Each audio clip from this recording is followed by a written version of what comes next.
सब भाइयों को राम राम, प्रेम भरा राम राम। सब कोई शिव और शक्ति मनोरथ पूर्ण करे। कृष्ण भगवान सबकी इच्छा पूर्ण करने वाला।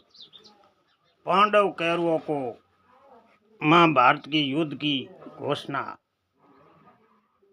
तब कृष्ण जी को निमंत्रण देने के लिए युधिष्ठिर ने अर्जुन को भेजा कि कृष्ण को निमंत्रण दो कि हमारी पक्ष में युद्ध करे और हमारी सहायता करे।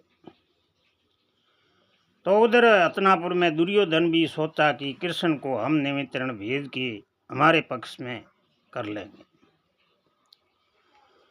तो अर्जुन और दुर्योधन थोड़ा कृष्ण अर्जुन पहले गया द्वारका। तो कृष्ण भगवान सोए थे कक्ष भवन में, और उस समय दुर्योधन राजभवन में गया और कृष्ण भगवान के सिरोने की तरफ सिंहासन था, वहाँ सिंहासन पर बैठ गया। और थोड़ी देर में अर्जुन आया और दूसरी तरफ सिंहासन था, वहाँ बैठ गया। थोड़ी देर से कृष्ण भगवान की नींद खुली और कृष्ण भगवान नींद खुलते ही अर्जुन को कहा, आओ सखा आओ मिले। और दुर्योधन बोला, हे कृष्ण मैं पहले आया। अर्जुन ने निमंत्रण पकड़ा दिया और कृष्ण भगवान दुर्योधन बोला तो दुर्योधन को ही कहा, आओ भाई आओ बैठो। पूछा, आप किसे लिए आया? मैं भी निमंत्रण आपको देने के लिए आया हूँ, हमारी पक्ष में आइए। जब कृष्ण बोला, हे दुर्योधन, जो पहले आता है मैं तो उसी का ही पक्ष लेता हूँ, और आज दिन ही यही राजाओं का नियम है, और जो पहले आया मैं उसी के साथ जाऊंगा। तो दुर्योधन कहा, पहले तो मैं आया। कृष्ण भगवान ने कहा, मैंने आपको देखा नहीं, मैंने अर्जुन को देखा है। तो कृष्ण अर्जुन को देखा, मैं अर्जुन का निमंत्रण इसने पहले मेरे को दिया और मैं पहले अर्जुन को देखा था। तो दुर्योधन कहा, हे महाराज पहले तो मैं आया। तो दुर्योधन को वो अहंकार था कि मैं सिरोने बैठूंगा, इसलिए वो कृष्ण भगवान के, तो आप अभी कोई सोया है तो वो पगोने की तरफ होगा, उस पर नजर जाएगी, और सिरोने की तरफ तो नजर जाएगी नहीं, वो खड़ा होगा ही, वहाँ भी बैठा गया। तो उस दुर्योधन का अहंकार था कि मैं बड़ा हूँ, राजा हूँ, और मैं सिरोने बैठूंगा, इसलिए बड़ा अहंकार था। और इस अहंकार के कारण दुर्योधन सिरोने बैठ गया। तो वो बहुत ही हट कर रहा था दुर्योधन का। तो कहे, ठीक है भाई, देखो एक दूसरी शर्त है। कृष्ण भगवान ने कहा, एक तरफ तो मैं अकेला जाऊंगा, एक तरफ मेरी अक्षोहिणी सेना दूंगा। इस दोनों को आप, दुर्योधन को कहा, पहले आप इसमें ले लीजिए। एक तरफ मैं जाऊंगा, नहीं तो शस्त्र लूंगा, नहीं करूंगा, और एक तरफ मैं अक्षोहिणी सेना दे रहा हूँ यदुवंशियों की, इसमें आपकी जो भी मर्जी हो वो ले लीजिए। तो दुर्योधन ने देखा कृष्ण भगवान एक अकेला चलेगा, शस्त्र हाथ में लेगा नहीं, ये क्या हमारे लिए युद्ध करेगा? युद्ध तो ये करेगा ही नहीं। तो युद्ध नहीं करेगा तो हमारी जीत कैसे होगा? तो अक्षोहिणी सेना तो युद्ध करेगी, तो मैं कृष्ण को लेके क्या करूँगा? तो वे उधर भी दुर्योधन को अहंकार ने, दुर्योधन ने कहा, मेरे को तो अक्षोहिणी सेना दीजिए और आप अर्जुन के साथ जाइए। दुर्योधन बड़ा खुश हुआ और कह दिया कि आप अर्जुन के साथ चलिए, और ये आपका सखा है, और हमारे को अक्षोहिणी सेना दे दीजिए। हम बहुत खुश हैं, आपको मैं अर्जुन को सौंप रहा हूँ। कृष्ण भगवान ने कहा, बहुत अच्छी बात है, आपको अक्षोहिणी सेना दे देंगे। तो दुर्योधन कृष्ण को तो छोड़ दिया अर्जुन के भरोसे और अब बलराम जी के पास गया और बलराम जी ने कहा आप चलिए हमारे पक्ष में युद्ध कीजिए। तो बलराम ने पूछा कृष्ण ने क्या निर्णय लिया है? तो कि कृष्ण ने एक पास अक्षौहिणी सेना रखी और एक तरफ कृष्ण भगवान अकेला ही बिना शस्त्र बिना युद्ध किए कि मैं जाऊंगा। तो मैंने कृष्ण को अर्जुन को सौंप दिया और मैंने एक अक्षौहिणी सेना ले ली।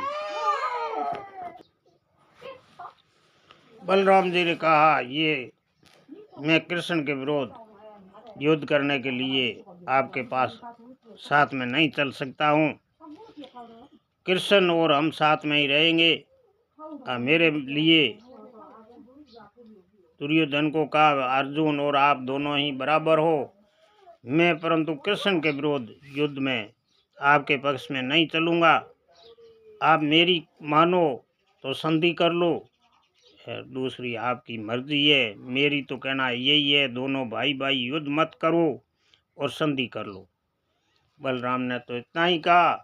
दुर्योधन तो चला गया और शेर कृष्ण भगवान ने पूछा अर्जुन को, अरे अर्जुन तेने नारायण अक्षौहिणी सेना नहीं लिया और मेरे अकेले को बिना शस्त्र क्या करेगा ले जाके? मैं युद्ध तो करूंगा नहीं। अर्जुन ने हाथ जोड़ा और कृष्ण भगवान को बारंबार प्रणाम किया और कहा हे भगवान करोड़ों अक्षौहिणी सेना क्यों न हो, मैं तो आपको ही मांगूंगा। आप तो एक अक्षौहिणी कहते हो, करोड़ अक्षौहिणी सेना भी आपकी बराबरी नहीं कर सकती है। मेरे को तो आप करोड़ अक्षौहिणी सेना का भी सार करने में समर्थ है, परंतु मेरी इच्छा आई है आप मेरे रथ चलाइए और मैं इस सेना का सहार करूं और यश प्राप्त करूं। तो भगवान कृष्ण ने कह दिया यही कामना तेरी पूर्ण होगा और ये इच्छा तेरी पूर्ण करेगा परमात्मा। तो भगवान कृष्ण को अर्जुन बड़े हर्ष और खुशी से अपने पक्ष में कर लिया और लेके अपने जहाँ युधिष्ठिर और पांडवों को जहाँ सेना इकट्ठी करते थे वहाँ कृष्ण भगवान को लेके युधिष्ठिर के पास चला गया। तो युधिष्ठिर ने भी पहले ही कहा कि कृष्ण भगवान को ही लाना है, सेना को तो कहा नहीं, सेना तो लानी ही नहीं थी। सेना तो कृष्ण का तो वे सब पांडव देवता थे, मालूम था कृष्ण भगवान तो सब इस संसार का भी सार कर सकता है और ये हमारे साथ होगा तो हमारी जीत निश्चय है। तो वो दुर्योधन भी उधर सेना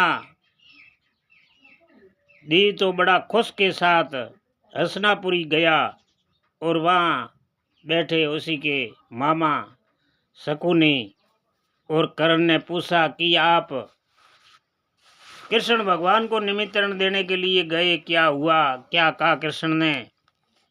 तो कि कृष्ण ने क्या कहा, कृष्ण को क्या करना है, हमारे को अक्षौहिणी नारायण सेना दी है और कृष्ण के मैं तो नहीं तो शस्त्र लूँगा और बिना शस्त्र खाली चलूँगा, जिसी के पास जाऊँगा उसके युद्ध भी नहीं करूँगा। तो युद्ध नहीं करेगा तो इसको लाके हम क्या करेगा? तो वो थोड़े बहुत समझते थे तो उसने कहा अरे मूर्ख तेने क्या किया है? कृष्ण भगवान वो बिना शस्त्र ही करोड़ों अक्षौहिणी सेना को सहार कर सकता है। तेने बहुत मूर्खता की। कृष्ण भगवान को तो लड़ना था, वो अर्जुन बड़ा अक्लवान है, वो बुद्धिमान था और उसने कृष्ण को लेके गया है, ये बहुत ही तुमने गलत किया।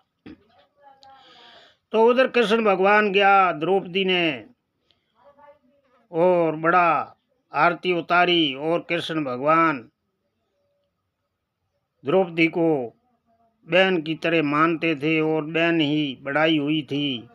कृष्ण भगवान ने वर दिया था द्रौपदी को, कोई भी तकलीफ में मेरे को याद करेगा तो मैं तेरे साथ हूँ। कई टाइम में द्रौपदी का दुख कृष्ण भगवान ने मिटाया।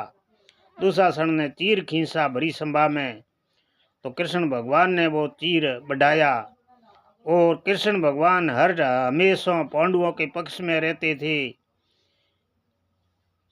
और एक बार दुर्वासा मुनि वनवास में गए, वहाँ भी कृष्ण भगवान याद करते ही हाजिर हो गए। द्रौपदी की किया विनती करते ही कृष्ण भगवान तैयार हो गया। तो ये महाभारत की कथा है। सब भाइयों को प्रेम भरा रोम रोम नमस्कार।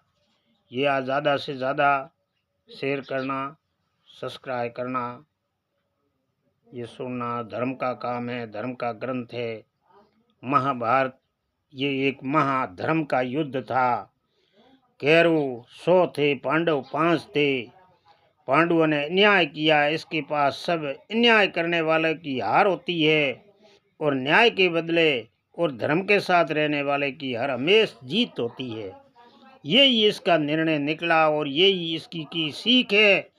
और सदा भी धैर्य रखना, शांति बनाए रखना, और धर्म जिसी के पास न्याय है, आपने अन्याय नहीं किया है तो उसी की हर हमेशा जीत है। इसमें कोई दो राय नहीं है, कभी भी कोई डरने की बात नहीं है। सच्चाई और धर्म और सदा ही जीत रहे। सब कृष्ण भगवान सबको मनोकामना पूर्ण करे। जय हो कृष्ण।